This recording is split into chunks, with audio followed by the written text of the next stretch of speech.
Happy Sunday, everyone. Welcome to SOP. Welcome to our home. Yeah. And of course, ating mga online viewers, welcome to this Sanctuary of Praise. Before we will start with the Word of God, let us pray. Our Heavenly Father, we thank you for your wonderful day, Lord. Salamat for the good things that you have done in our life. We thank you because of who you are. Lord God, today we just want to entrust everything to you. Father God, Lord, in this place, Jesus is Lord. Lord God, we acknowledge your presence. And Holy Spirit, we just allow you to move in our midst. We allow you to touch our hearts today. Bless your word as we will listen to it, Lord. This is all our prayer in Jesus' name. Amen and amen. Let's all be seated. This afternoon, I would like to share to you as part of the continuation of our series entitled, It's Not Over. Can you say with me, It's Not Over? Last Sunday, we talked about checkmate. We talked about the king has one more move. We talked about after this. How many of you have experienced after this in your life? Ha? Amen. Yung mga after the trials, after the troubles, merong hinandang mga magandang buhay sa Lord sa atin. Amen?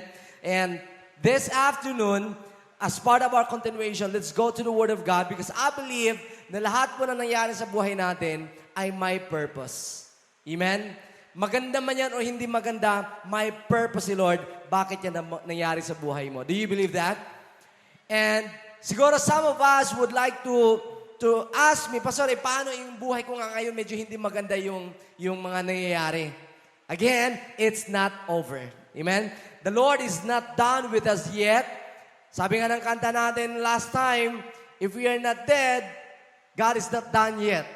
The best is yet to come and we believe it by faith. Because I believe that one of the purposes of God is for us to be blessed. Gusto ba tayo na i-bless na sa Ginoo? Amen? Kitantanan. That's why we work hard. Ang ubad sa ito, grabe yung paningkamot because we want to be blessed. Gusto na ito ayos atong kinabuhi because we want to be blessed. But you know what? God's desire for us is really to be blessed. Let's read this word in John chapter 10, verse 10. Sabay-sabay natin basahin. Ready, go? The thief's purpose is to steal and kill and destroy. But my purpose is to give them a rich and satisfying life. Sabi ng Bible, the purpose ng kaaway, the purpose ng demonyo is to kill, is to steal, and to destroy. But God's purpose, the purpose of Jesus is to give us a rich and satisfying life. Amen? Sino ba dito gusto magiging rich in life? Woo! Amen! Amen! We want to be rich, but God don't want us to be rich only, but He wants us to have a satisfying life. Alam niyo po, maraming mga rich people that they don't have satisfying life. Maraming mga rich people, they are still in trouble. They live a life with fear, no? But God's blessing for all of us is that we will have a rich and satisfying life. That is the desire of God para sa ating lahat. Whether you are a single or a married one, kahit wala ka pang trabaho or may trabaho na, God wants you to be rich and have a satisfying life. But you know what? There is something in us, there is a space inside of us that kahit anong gawin mo, kahit anong success meron ka, pag itong space sa loob mo ay hindi napupuno, there is no satisfaction. Because when God created us, merong spot in your heart that only God can satisfy. Amen? Naranasan nyo na yan, na kahit meron kayo, may pera naman kayo, or kahit enjoy na enjoy kayo sa barkada mo, but yet deep inside, merong missing. Merong something na hinahanap-hanap mo. And that is what we call a satisfying life that only God can fill in.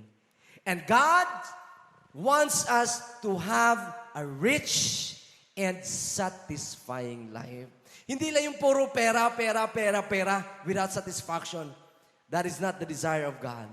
We want to have a rich and satisfying life.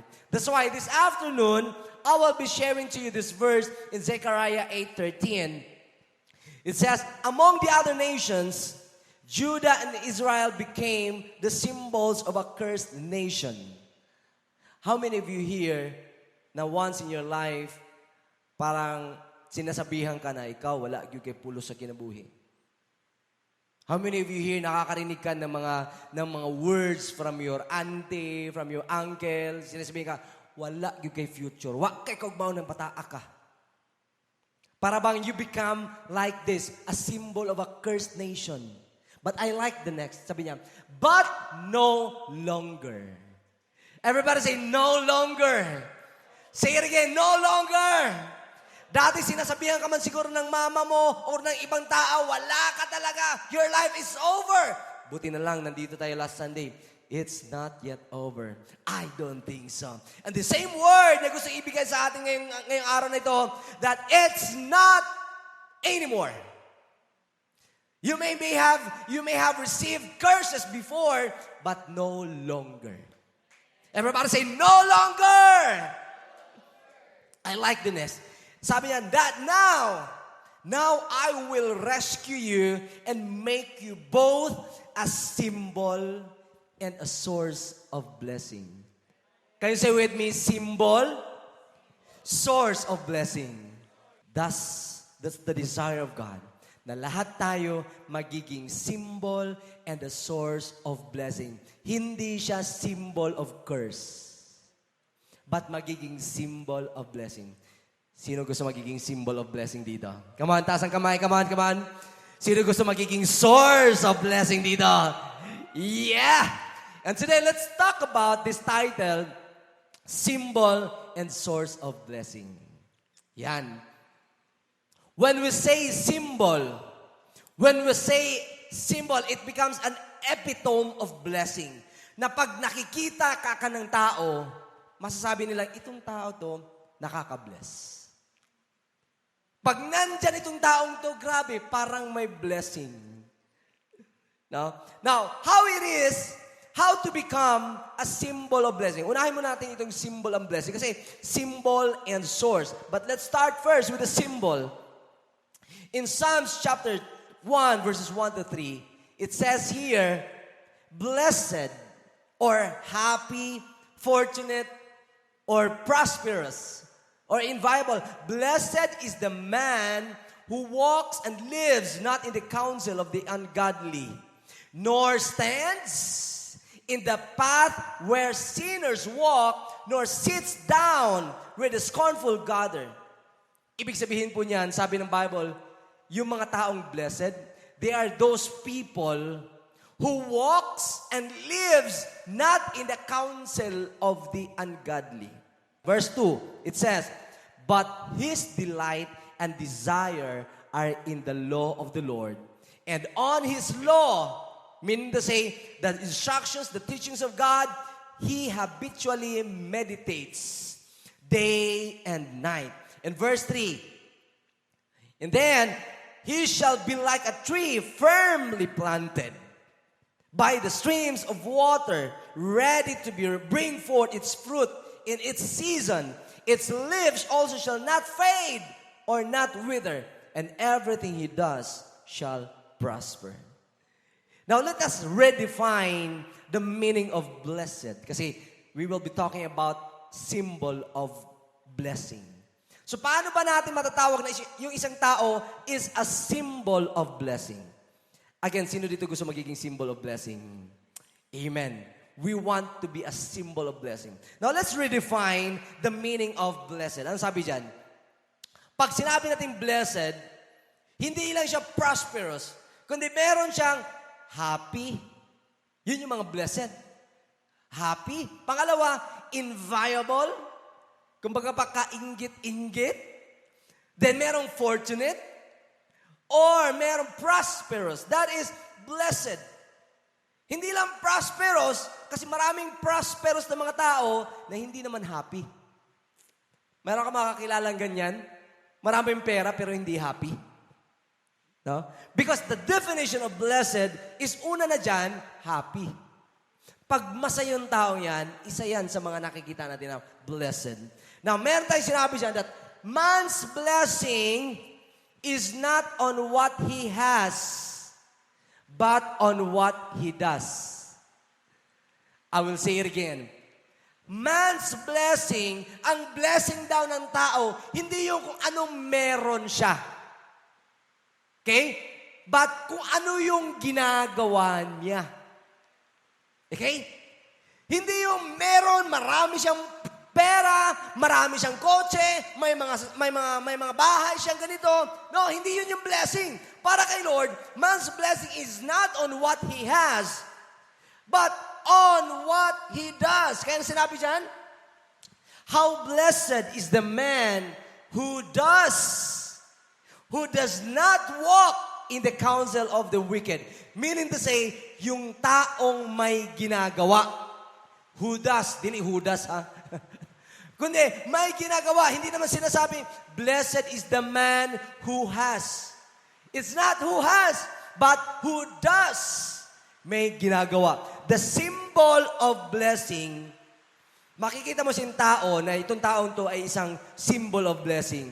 Not because marami siyang pera, kundi nakikita mo sa kanyang pag-uugali, sa kanyang buhay, kakaiba. Amen? Na kahit walang pera, pero nakikitang masaya, ay grabe, blessed yan. No? Na kahit naglalakad lang, pero nakikita mong satisfied, grabe, blessed yan. Amen? And that is my prayer today, that tayo pong lahat magiging symbol and source of blessing. Pero wag muna natin pag-usapan yung source. Let's talk about symbol of blessing. Now, I have here 4 things paano tayo magiging symbol of blessing. Then later on, please assess yourself kung sa 4 na ito, nandyan na ba yan sa buhay mo? Kasi pag wala pa, medyo kailangan natin i-work out. Okay? Are you ready to become a symbol of blessing? Are you ready? Okay, number 1, walk. Ang symbol of blessing is nakikita doon sa walk of life niya. Ano sinabi ng verse 1? Blessed is the man who walks and lives not in the counsel of the ungodly. Ibig sabihin po niyan, ang isang tao ay matatawag nating symbol of blessing pag ang walk of life niya ay kakaiba. Hindi kagaya ng mga taong ungodly. Yan ang matatawag nating symbol of blessing. Pag ikaw ay nagbago, you are a symbol of blessing.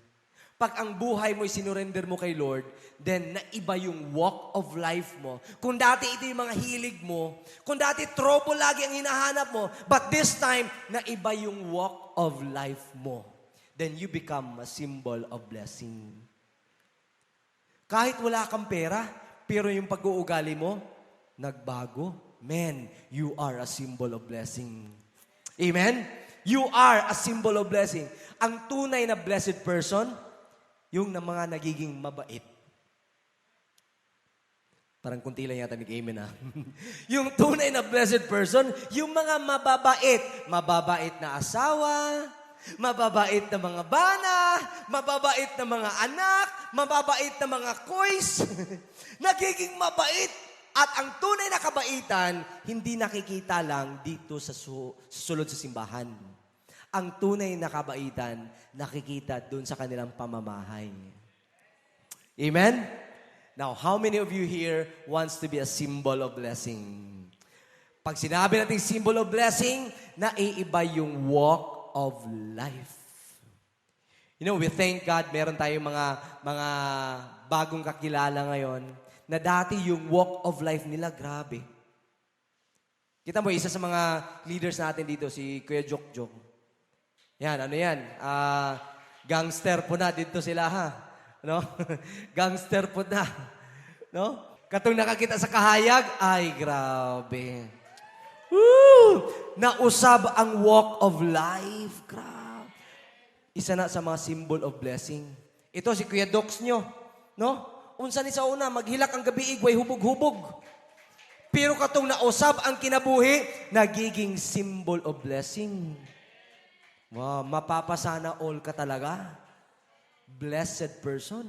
Nga naman, na iba yung walk of life. Kuya Luther, no? Kana si Kuya Luther natin diha. No? Yung pabitaw niya, duharay padulungan niya, kuha siya nagbagos kinabuhi. Duharay padulungan, sementeryo or prisuhan. But now, tingnan mo yung walk of life, kakaiba. Walk of life. Kaya ang mga taong nag-change ng walk of life, nagiging symbol of blessing. Yee! Second symbol of blessing. Ano yung una? Walk of life. Pangalawa, delight. Everybody say delight. Ang ibig sabihin ng delight, yung kaligayahan mo.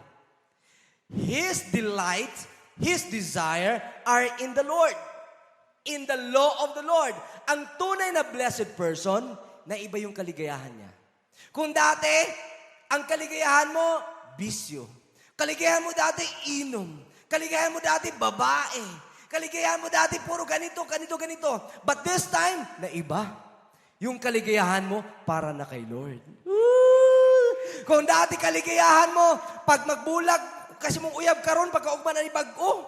Kaya mo na kaligayahan mo, uyab-uyab. Now, this time, na iba. Yung kaligayahan mo na para kay Lord. Wow! Kung dati, maglagot ka, ginakulit ka, ginapa cell group, karon ganahan na ka magsigig cell group. Ikaw na mangulit. Uy, cell group ta everyday. Grabe! Kung dati manlimbawt, imuhang mga tingkoy dire. Kung imbitaron kag simba, about Bible. But this time, no. A blessed person, his delight is in the Lord. Ang iyang kalipay karon na anak kay Lord. We want to be a symbol of blessing. Amen? We want to be a symbol of blessing. And I believe that God's desire for all of us, we want to be a symbol of blessing. Amen? Walk of life, our delight right now, our desire right now is for the Lord. Nga kung sa una, kung Domingo, okay na siya mo, di mo simba. Pero karon dahil blessed person, pag Domingo, para yun na kay Lord. Pag cell group, para na yun na sa cell group, para yun na kay Lord. Amen? Di pwedeng i-miss yun na. Kaya nga naman, blessed person. Blessed person. Blessed person. Number 3. Yan. Meditate. Everybody say meditate. Say it again. Meditate. Now, ano ibig sabihin ng meditate? Sabi ng Psalms 1:2, and on His law, or meaning in the Word of God, he habitually meditates by day and night.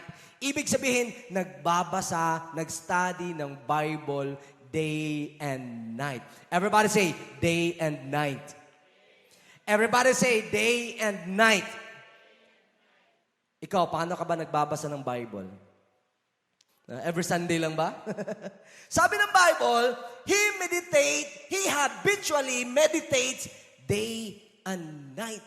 Nagiging habit yung pagbabasa mo ng Bible day and night.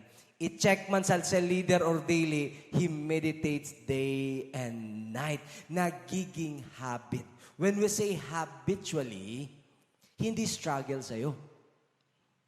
Parang pagliligo lang. Di ba, nagiging habit natin pagliligo araw-araw. Yung iba nga, 3 times a day pa naliligo. Di ba? Kasi habit. Bakit? Struggle ba sa'yo maligo? Struggle ba sa inyo maligo? Hindi naman. Hindi naman ah. Kasi nga, nagiging habit mo. Struggle ba sa'yo mag-toothbrush? Hindi, kasi habit mo nga. Hindi struggle. Yan ang ibig sabihin ni Lord, that when we meditate the Word of God, let's make it a habit. Kaya lang naman sine-check ng cell leader para tinutulungan tayo na magiging habit natin yan. That's the reason. We are here to help us, to help one another para ma-obey natin yung word nito. Actually, sa mga cell group siguro marinig nyo sa mga cell leaders nyo, Nak, ganito ha, mag-devo talaga every day. Day and night. You know what? Yung mga cell leader, hindi yun suggestion ng church. Hindi yun suggestion ng cell group. Instruction yun ni Lord. Gusto mo magiging symbol of blessing? Meditate the word day and night. Everybody say, day and night. Say it again. One more time.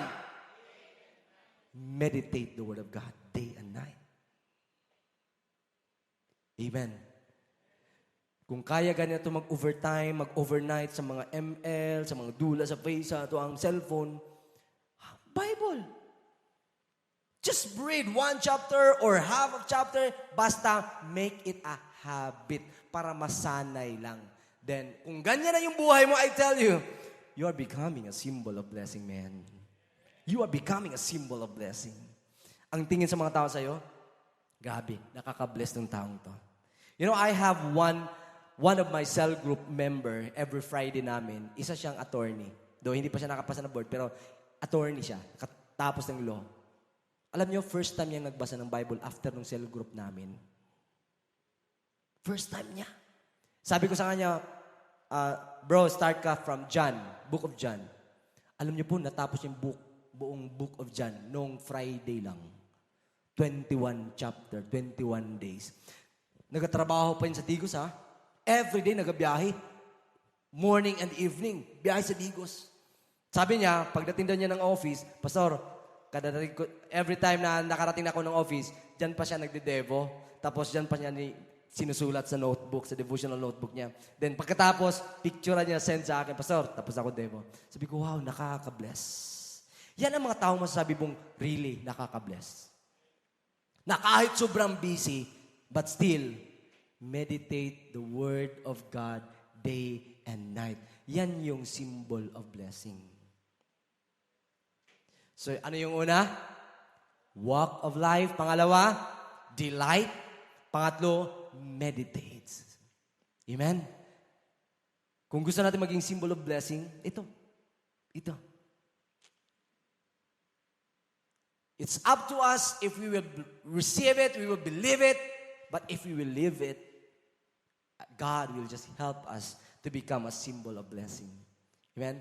I will not be impressed, I will never be impressed with people who has all these riches in life, who has all the success in life. Kung itong apat na symbols of blessing, wala sa kanya, sabi ko, wala yan. Tinitingnan ni Lord itong apat, itong symbol of blessing. Not the riches that you gain, not the wealth that you have, wala yan para kay Lord. Para kay Lord, ang tunay na blessed person, nag-change yung life, nabago ang walk of life. Yung delight niya is para kay Lord. Ang desire niya para kay Lord lagi. Nagme-meditate para kay Lord. Ng word ni Lord every day, every night. Symbol of blessing.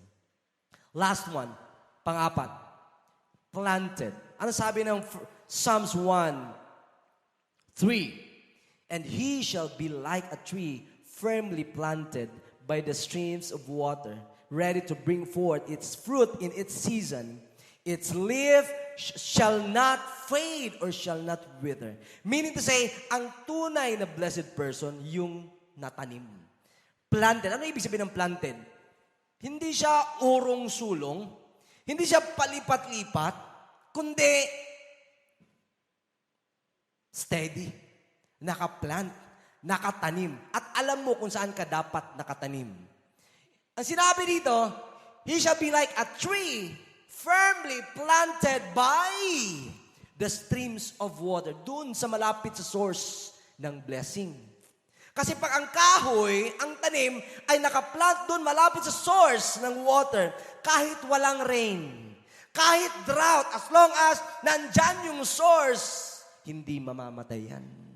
At mag-grow lalo yan. Kita mo marami sa mga Christians na hindi nag-grow kasi hindi planted. Amen? Only those who are planted, yun lang yung mag-grow. Gusto mo mag-grow yung spiritual life mo?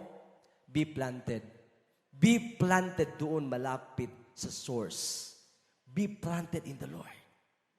Wag yung nandun ka ngayon, tapos next time, wala na naman, meron, wala na naman. Wala mangyayari sa yan, hindi ka mag-grow.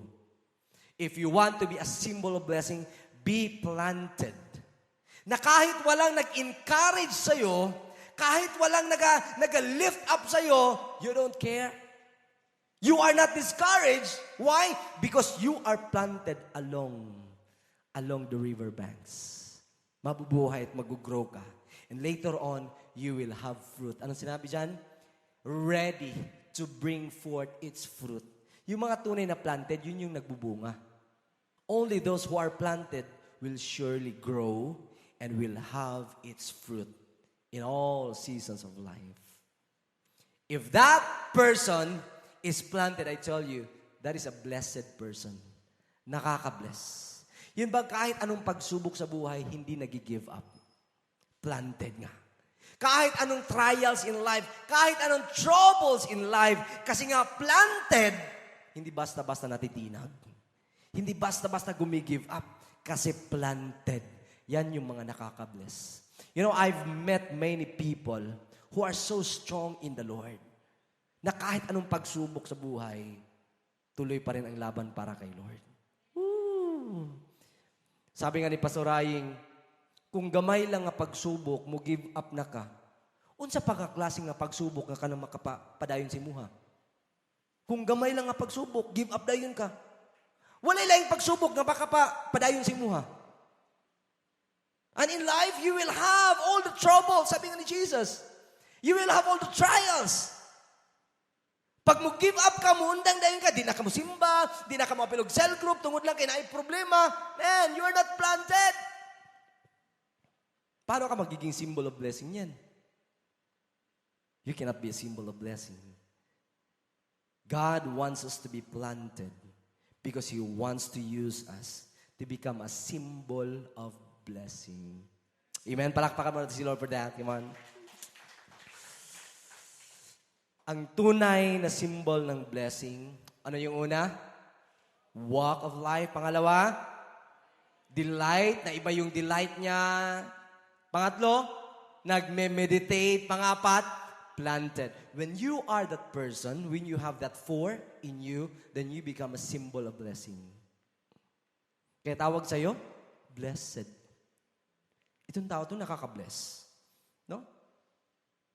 Nasabihan ka na ba ng ibang tao na, grabe, nakaka-bless ng batang to. Nakaka-bless ng taong to. Nakaka-bless ng babaeng to. Grabe, nakaka-bless. Or meron ka ba mga nakakilala mga ganyan? Meron ka mga kakilalang ganyan? Na makita mo pa lang siya, wow, grabe, nakaka-bless ka kapatid. Marinig mo pa lang yung story ng buhay niya, masabi mo na nakaka-bless. Amen? I've met many people na talagang nakaka-bless. Woo! Tingnan mo nga yung katabi mo. Sabi mo, nakaka-bless ka, kapatid. You know, the reason, the thing that you are here today, nakaka-bless ka. Ito mga first-timer natin, mga koys, nakaka-bless kayo. No, thank you so much for your life. Talaga. Nang dahil kay Janjan, unang-una si Janjan nakaka-bless talaga kayo because of you. Nakaka-bless. And of course, hindi yan mangyayari nang dahil sa kanilang koys. No? Kuya Docs nyo, no? Nakaka-bless. Masabi ba ninyo na si Kuya Christopher nakaka-bless? Ha? Nakaka-bless? No? Nakaka-bless. Tayong lahat, tayo na nandito ngayon, nakaka-bless. Woo! And we just need to work it out na yung pagbabagong meron tayo sa buhay, tuloy-tuloy lang yan. Amen? Tuloy-tuloy lang. Kung may mga pagsubok, huwag mo lang pansinin yan. Sabihin mo lang, it's not over. Yes, it's not over. The King has one more move. The King has one more move. Amen? After this, after the flood, there is more life after all of this. There is blessing na nagantay para sa mga taong hindi matitinag sa mga pagsubok ng buhay. Amen. Hallelujah. Now, symbol of blessing. Let's go to the source of blessing. Gusto niyo ba magiging source of blessing? Ngayon, na-establish na natin that we are symbols of blessing. Lord, I'm excited to become the source of blessing. Source of blessing. Ano sinabi dyan? No? Chapter 1, verse 3 ng Psalms. And he shall be like a tree planted along the river banks. And then last, and everything he does shall prosper. Lahat ng gagawin niya, lahat ng ginagawa niya ay magiging successful. Maliit man yan na bagay o malaki. Everything. Everybody say everything. Everybody say whatever. Meaning whatever you will do, you shall prosper. Woo! Gamay man ang imong gihimo, you shall prosper. Gamay mang diskarte siguro sa imong kinabuhi, you shall prosper. Maybe some of us here na ay mga ginagmay nga mga negosyo, ginagmay nga mga sideline, ginagmay nga mga online selling, unsa ba na diha imong ginahimo? The Word of God tells us, everything that you will do shall prosper. Hallelujah. And that is becoming a source of blessing.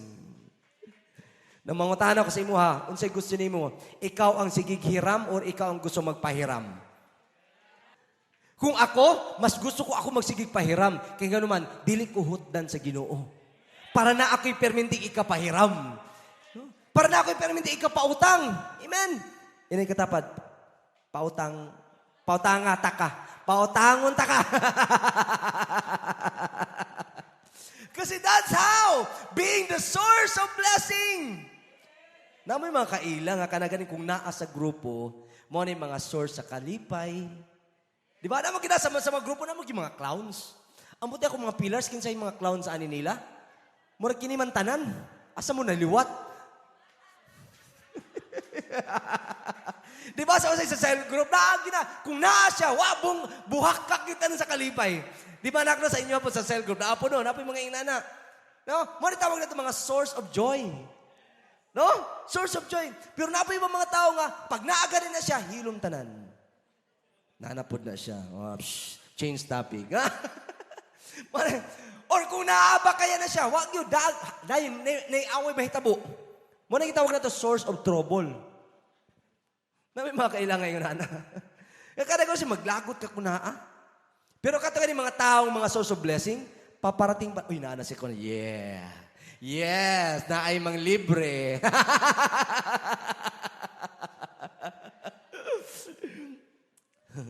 Unsay gusto nimo? Ikaw ang manlibre or ikaw ang librehon? One more time, I will ask you again. Ano gusto mo? Ikaw ang manlibre or ikaw ang ililibre? Basta, libre na ako na dungog. Ina rin katapat. Unya, ha? You know what? When your attitude is ikaw ang laging nagbibigay, dili ka hotdan sa Ginoo og blessing. Di ka hotdan sa Ginoo og blessing. Kaya naman, nakita nila akin yung bataa, kasaligan. Tagaan ako ng blessing kisigirag panghatag. Pero kana mga dalo, kana magsigirag hulat nga, kanus naman ko nimo librehon, way blessing na, maghulat ra naglibre sa uban. No? Kano sa cell group. Itakal ako cell group. Sa cell group, kasi permintitig pakaon sa inyo ha. Inyong cell leader, ay grabe, kabalo ba mong inyong cell leader? Magsigira na o guna-guna, unsa na po yung ipakaon. Di na guna ka-study sa pulong sa Ginoo. Kaya magsigira na guna-una, nagsigira na nag-research dito, asa na po siya maka-order, pakaon para sa cell group. Okay, paminaw. Ikaw, kung naa ka sa cell group, gusto niyo maging source of blessing, papunta ka pa lang sa cell group, mag-prepare ka na ano yung ihanda mo para sa cell group. I-text, i-chat mo yung mga kasamahan mo sa cell group. Listen, i-chat mo yung mga kasamahan sa mga kois, uy, mga best, atong ikuan karon sa atong cell group. Magdala ta kanya ta. Luoy kay nang atong mama, sige akong papa, sige pakaon sa tuwa. No? Nagproblema na gani sa tuang makinabuhi, magproblema pag yun na sa pagkaon. Everybody see source of blessing. Ako gusto na ako maging source of blessing. Ako gusto gina ako maging source of blessing. You know what? If you are a source of blessing, sabi ko kanina, God will never miss out a blessing for you. God will never miss out a blessing. Laging, kumbaga pa si Lord always nagapundo og blessing sa imuha. Kaya ikaw man perminti si tigpanghatag. You know what? Kung ngayon, ana imong attitude nga magsira ka panghatag, punduhan ka permi sa Ginoo. Yes! Punduhan ka permi sa Ginoo. I would challenge everyone, no? Karon nga week, I would challenge. Panghatag ro sa bisag kinsa kaila man imong or dili. Just give away. Give away, no? Bisag unsa imong ihatag. Kung walay kwarta ba unsa imong gusto nga ihatag, just be kind to everyone because the blessing of God sa imuha perminti lang ng palabyon sa Ginoo sa imuha. Mura tag pipeline. Kabalo man ang pipeline, murag sanday yung sa tubig. Kanang pipeline tubo, perminti lang nag-aagas ang tubig diha. Barahon ganin nimo diha ang agas sa tubig. Kadugayan mo buto kay mo pundo man na. Now kita, we are like pipeline of blessing. Hayaan mo lang yung blessing na dadaloy sa iyo. Hayaan mo blessing dadaloy sa iyo papunta sa ibang tao because the blessing will just keep flowing, ug di gyud ka mahutdan. Amen. You know, isa sa mga experiences na ako, every time mo agi ko sa island, naga-car, say kanang ako nakita nga TMU or katong one time na nakita ni mama nga homeless nga dito sa dapit ila ni Weng sa may cathedral. Uy, nakita mo naraman diya sa island nya udto ba almost 12:30 almost 1. Pangutan na mo pa may kaon. Balik may giordera na mo pagkaon, nya gihatag na mo dito sa island. Wala na. We just want to give away. No? Many times ay kanang mga TMU diha, pasaan nagtubig. Tubig nga bugnaw siya. Ay, salamat sir, mga alauna, alas 12. Siyempre, init kaayo. Salamat sir. With that, you become the source of blessing to other people. Amen? And sarap sa feeling. Sarap sa feeling na nakakapagbigay ka. Then you become now the source of blessing. Sino gusto maging source of blessing? Yes! Amen. Amen. Source of blessing. Kanindo sa mga source of blessing, lahat ng ginagawa mo, you shall prosper. Amen. Lahat ng gagawin mo, you shall prosper. My second to the last verse, Deuteronomy. When you obey God, then the Lord shall open to you His good treasury in heaven. Dunay treasury in heaven nga ablihan sa Ginoo. Ug iyang ibubo the rain of your land in its season, and He will bless all the work of your hands. Amen? Yan na ragod yung kamot. Everybody say, kana nga kamot, God will bless the work. Kung unsay himuon, ana, manegosyo man na, tanang mga resources, mga sideline man na, God will bless the work of your hands. Hallelujah. That is the promise of God. Then ang kasunod niya dito, and you shall lend to many. Diri daw, og magpautang ka sa tanan. Dili ikaw ang mangutang. May nikiwan din eh. Magpautang daw ka sa tanan, but you shall not borrow. Meaning, gusto ni Lord nga ikaw ang magsige pautang, dili ikaw ang sige mangutang. Oy, murag na ko na doon pautang ako. Mali to. No? Ang giingon ni Lord, ikaw ang magpautang. Ining katapat. Ansa man. Pila may mo kailangan, ha? Pila may imo kailangan, kay iampo nato na sa Ginoo. That is the word of God. Because you become the source of blessing. This time, di kahutdan og supply sa Ginoo. Kaya nga naman, kabalo man si Lord, nga imong kasing-kasing mahinatagon, ikaw magsigig panghatag. Kisay gusto manghatag. Kisay gusto tagaan. Amen po. Siyempre, grabe ka, plastic na po na ako. Di ko madawat, ana. Gusto po tabi. But above all, kita'y dapat unang magsigig hatag. No, kita'y unang magsigig hatag. Ayaw pag siya, libriha ko, be. Ayaw na himo nga kinaya ka ng, libriha, ragod ko, be. Ayaw. Balik tara, asa na. Librihon ta ka. Ay, grabe. Yan ang mga source of blessing. Amen. Palakpakan na si Lord ka na. Let's all stand. Come on, let's all stand. I'm so excited, no? Kung lahat tayo dito, mga SOP family, become the source of blessing, woo! Magbaha yun ang blessing. Amen? Kung sa Luzon, nagbaha, grabe baha, lapaw pa sa mga two-story buildings, here, mag-apaw-apaw yun ang blessing ni Lord. Why? Because we become the symbol and now the source of blessing. Let me read to you this last verse. If we become the symbol and the source of blessing, look at this. Ano sinabi dito? Then, all nations will call you blessed. Lahat ng tao, ang tawag sa iyo, grabe itong tao, nakaka-bless. Gusto ba katawagon nga blessed? Amen? Siguro sa uban sa tuwa, dapat ba siguro, pastor, mga santo lang ang tawagon nga blessed? No? No. You don't need to be a saint para tawagon ka nga blessed. Yun ni Lord, all nations, tanang tao, ang tawag si mga blessed. Like for example, ako, Franklin Areglado, blessed. Woo! Pwede ba imong isulti imong pangalan? Yasumpayi og blessed. Ready, go? Franklin Areglado, blessed. One more time. Franklin Areglado, blessed. Isa pa. Franklin Areglado, blessed. You are a blessed person. Amen? So, kitang tanan, we belong to one family. A blessed family. Palakpakan natin si Lord niya. Come on. Let's lift up our hands to the Lord. At iisa itong mga kamot kay Lord. Lord, we thank you for your word today. We receive your word. We believe in your word. We will live according to your word, God. Make us a symbol of blessing and also a source of blessing. Let our faith, Lord God, this time will rise up. That we become a symbol. We walk according to your will.